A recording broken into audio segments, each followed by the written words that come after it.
ำท่วมหนักเข้าหน้าหัวสวนพืชผักเสียหายหนักหัวควายตายสิ้นละโคมน้องเดินวิสัยทรงท่วมลงโจมดินละหาหน้าบักต้องน้ำตาลินโอดนอฟ้าดินเจ้ามาทำลายบ้านกูทีสองคนสิ่งท่าอะไรหมดสิ้นแล้วที่อยู่อาศัยต้องจากลาไกลอาศัยดงนอนหากคำเรียนกบทองดงสว่างท่วมหายทุกปอนบ้านดงบังหัวหาดนาดอนท่วมแล้วทุกบอนพี่น้องหวังเสบ้านแก้งโด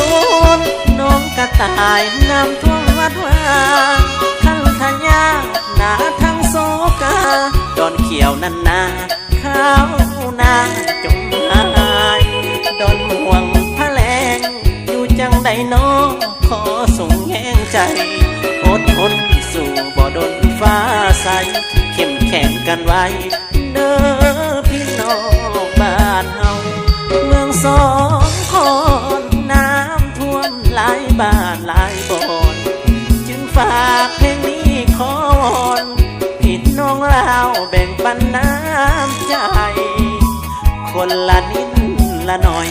ช่วยเหลือพี่น้องผู้ประสบภัยคนลาวคนมีน้ำใจจะอยู่แห่งใดบอกเคยพิมพ์กัน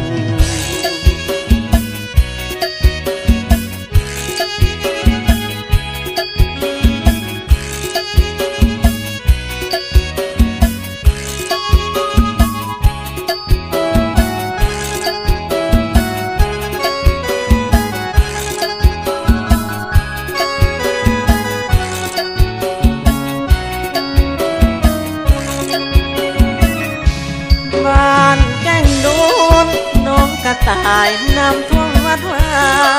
ขันทยาหนาทั้งโซกาดอนเขียวนันนาข้าวนาจมหายดอนห่วงพะแลงอยู่จังใดน้องขอส่งแห้งใจอดทนสู่บ่ดนฟ้าใสเข้มแข็งกันไว้เด้อพี่น้องบ้านเฮาเมืองสองคนน้ำท่วมหลายบ้านหลายบ่อนจึงฝากเพลงนี้ขอวอนพี่น้องลาวแบ่งปันน้ำใจคนละนิดละหน่อยช่วยเหลือพี่น้องผู้ประสบภัย